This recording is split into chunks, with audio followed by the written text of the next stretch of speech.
com energia elétrica que tem sido registrados aqui em Alagoas, tá? A gente trouxe um especialista aqui, o Ricardo Sampaio. Ele é engenheiro eletricista e ele, claro, veio falar de alguns cuidados que é necessário que a população tenha, você que está nos acompanhando agora. E a Thaís aqui tem N exemplos, né, para trazer também para esse debate, porque a gente sabe conjuntos muito antigos, prédios muito antigos, cabeamento que foi utilizado num determinado calibre e hoje você tem lá um consumo de energia muito superior, pode estar sobrecarregando também a rede elétrica, né? Além dos cuidados no dia a dia, sobre a qualidade do fio que você utiliza, alguns comportamentos sobre o uso de eletrodomésticos com o corpo molhado, o famoso secador dentro do banheiro. Ela estava falando aqui, relembrando, né, do tempo que ela via essa cena de ajeitar o cabelo ainda no banheiro e, claro, com o ambiente molhado. Água e energia não combinam, essa é uma regra básica, né?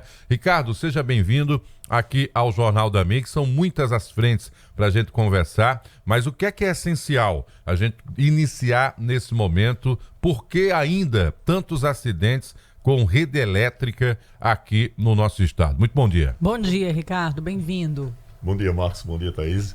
Bom dia a todos os ouvintes. Acidentes com eletricidade é uma coisa que é redundante. É uma coisa que, por mais que a gente divulgue, por mais que a gente ajude a combater isso, sempre há um descuido, né? Então é uma coisa... Por que é que há acidente com a eletricidade? Porque é uma coisa invisível. Você está ali convivendo com ela e você quer que ela preste o serviço. Então você tem ali um cabo que está energizado, corrente passando ali, e você não sabe o quanto aquele equipamento está garantido para você, sua proteção. Esse uso de eletrodomésticos, por exemplo, continua sendo uma situação que no dia a dia a dona de casa, às vezes ali uma diarista, né, que não tem o hábito também de conhecer a sua casa, ainda é muito comum você, desde de ferro elétrico, secador, que foi o exemplo que eu dei aqui, geladeira, tomada de geladeira sem aterramento, tudo isso ainda faz parte da realidade? Exatamente, isso aí é uma coisa que a pessoa se descuida. Chega uma geladeira nova, às vezes é bom ter uma renovação do equipamento, porque você protege até a família, né? Uhum. Então você tem uma geladeira antiga, ela pode estar vazando corrente e a área molhada na cozinha, então o acidente é iminente. Então o que é que você faz? Tem que ter um aterramento na geladeira. Mesmo sendo nova, você tem que colocar um aterramento. Por quê? Qualquer vazamento para a carcaça vai para a pessoa que tocar na carcaça. A carcaça que a gente chama é um invólucro que vai estar o equipamento. Então toda aquela parte de aço que compõe o equipamento. Então é necessário que você faça o aterramento local daquele equipamento.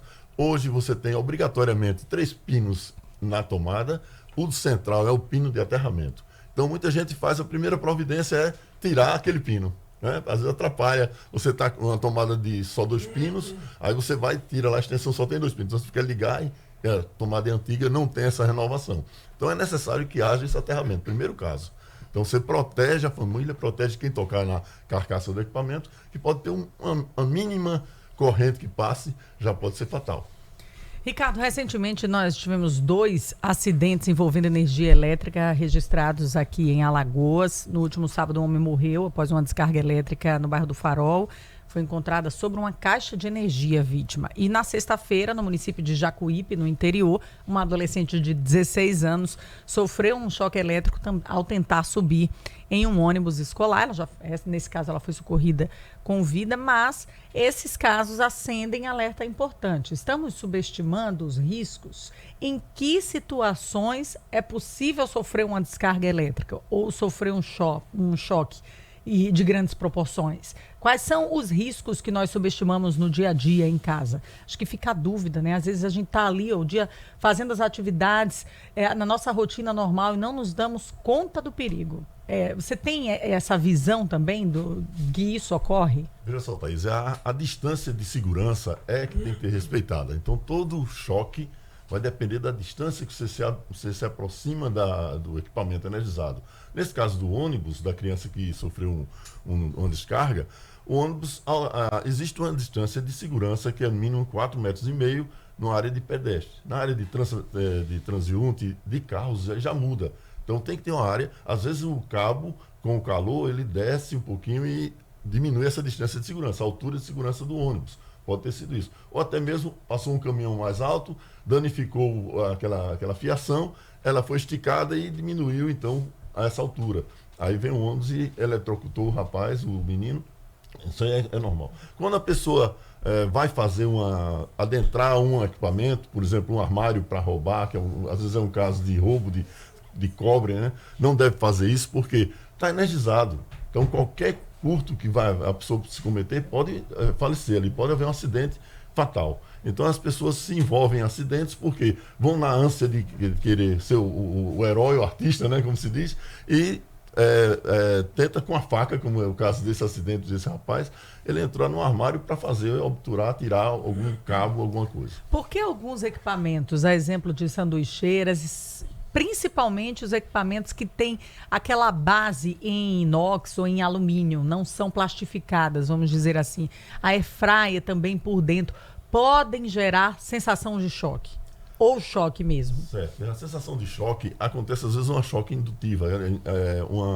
A eletromagnético, né, faz com que energize. Você chega num carro ou qualquer equipamento, a TV. Se você chegar na TV, você sente os pelos sendo atraídos. Isso aí é um choque que você sente, a sensação de choque também. Mesma coisa quando você tem um equipamento com parte metálica, como eu já falei inicialmente, a parte metálica faz com que haja um vazamento de corrente, um mau contato, alguma coisa assim para a carcaça. Aí você pode ser eletrocutado com a mínima corrente. Pois é, isso é importante, você que está acompanhando o nosso programa, tá? E mora em residências antigas, essa questão do cabeamento é fundamental, que tenha um profissional para fazer esse olhar. Até porque às vezes você compra uma casa pequena e aí de repente faz uma reforma e na parte nova a fiação foi totalmente trocada. Mas tem a parte antiga.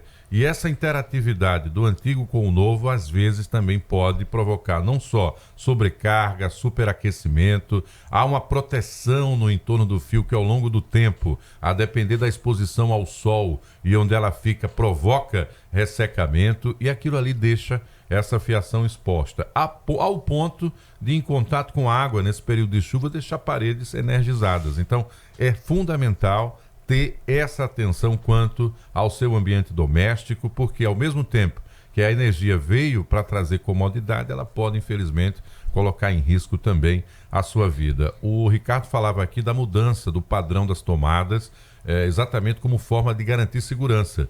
Mas nem todos fizeram essa troca em casa, né? E tentaram fazer de forma improvisada. Então, o que também pode ser um problema. Detalhe, recado aqui do Ricardo, sempre com um profissional, né, Ricardo? Exatamente. Um profissional é habilitado para isso, ele é treinado e habilitado para isso. Então, a habilitação faz com que você tenha garantia do serviço. Então, às vezes, você chama um Zé Faísca, que a gente chama na gíria. Zé Faísca é aquele cara que faz tudo, é um pedreiro, servente que começou fazendo e dali a pouco ele se torna um engenheiro na prática, vamos dizer assim. Mas é um risco muito grande fazer isso. Então, ter uma habilitação, ter uma pessoa que conhece da área, ele vai ser a proteção. Primeira coisa, quando vai intervir em qualquer equipamento, até um simples secador de cabelo com defeito, você tem que tirar da tomada para averiguar se ele está com defeito. Às vezes ele fica com um cabo, começa a ficar um pouquinho danificado ali. De tanto dobrar. Terminou de usar o secador, fica enrolando o fio. Exatamente. Aí isso danifica a fiação. Exatamente. Você vai ter que ter cuidado quando você faz essa esticamento. Você se esticar muito, você vai quebrar aquele equipamento. Qualquer um, ferro, como você fala, fry, qualquer um equipamento. Uma outra dúvida, você compra muitos equipamentos hoje, a gente já está no limite do tempo, mas só para tirar mais essa dúvida, você compra os equipamentos hoje, eles vêm com tomadas de 3 polos. Isso. Ou todas redondas, ou 2 ali retas e uma redonda. Todas são redondas, hoje são todas padronizadas. Alguns equipamentos vêm com esse modelo já de 3 pinos. O uso de T's, adaptadores, garante a segurança? Não, piora a segurança, né? Porque você tem uma sobrecarga naquela tomada. Então o ideal é realmente trocar a tomada. Trocar a tomada. Você tem uma tomada, a tomada ela é dimensionada para 10 amperes. Então 10 amperes é uma corrente alta para uma residência. Só que quando você sobrecarrega a tomada com 3, 4 equipamentos, pode também ocorrer um ponto quente devido à má conexão. Então, quando é mal conectado, esse ponto quente gera, então, aquele incêndio e curto. Mas o normal usar hoje, só a Thaís, tomada? é usar as réguas, né? Usar só a tomada que faz a adaptação tem problema? Sim, você não deve botar Benjamin, aqueles T's, e extensões também, entendeu, Marcos? Extensões também podem ser mal dimensionadas. Você compra uma extensão, você pode ver que os cabos o fabricante faz com que os cabos sejam o mínimo. Então, às vezes, não está nem dimensionado para aquilo. Para aquela realidade. Para a realidade que você vai usar. Então, às vezes, você compra um cabo que não está certificado e ele não tem a capacidade de corrente que poderia estar. Então, ele pode aquecer e você vai sair de casa, deixa os equipamentos ligados e quando voltar está tudo queimado, tudo incendiado por isso. Entendeu? Fiação tem que comprar em loja especializada, tá? É algo que você não deve economizar, porque o barato pode sair caro para a sua vida. Essa história de ficar comprando fiação em banca, né, como se fosse camelô, produtos vindo de outros países até, não vou ficar aqui falando para não criar preconceito, mas não tem o padrão adotado no Brasil. Ô Marcos, uma observação que eu queria deixar para vocês também é que está em moda. Em moda quer dizer, hoje a vida é essa. A gente tem um pet. Eu tenho um pet em casa também. Todos temos pet, né? A maioria das pessoas. Então, qual é o cuidado que deve ter? Às vezes você manuseia comendo um sanduíche e manuseia um cabo qualquer ali e o cabo está ao alcance do pet. Ele vai cheirar aquele cabo e vai morder.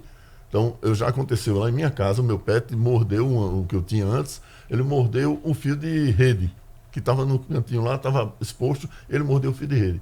Tem corrente também, era mínimo, mas ele não chegou a danificar. Quando a gente viu, então todos os cabos, fios que tiverem ao alcance dos pets devem ser protegidos. Devidamente escondidos. Tem uns que são tais. Danados, eles são tais mania. Eles vão direto no fio. O meu já acabou com 2 ferros elétricos. Eu tenho um Spit, mas eu chamo ele de Spitbull. Grande Ricardo Sampaio, hoje dividindo aqui parte do seu conhecimento, engenheiro eletricista, sempre atendendo aí também as demandas, né? Condomínios, projetos, para obviamente, claro, levar segurança e qualidade aí de vida para você. Obrigado pela sua presença, esse assunto não se esgota aqui, foi mais um dia que a gente falou sobre isso, mas claro, a qualquer momento poderemos também acioná-lo. Um dia positivo para você, positivo mesmo, com muita energia para o trabalho. Até a próxima, Ricardo. Obrigado, Ricardo. Marcos. Obrigado, Thaís, e até a próxima, estamos à disposição. Obrigado. E atenção, amantes de viagens, vocês estão sabendo da promoção que está rolando na CVC? Você pode ganhar 10 anos de férias grátis com R$100 mil em viagens.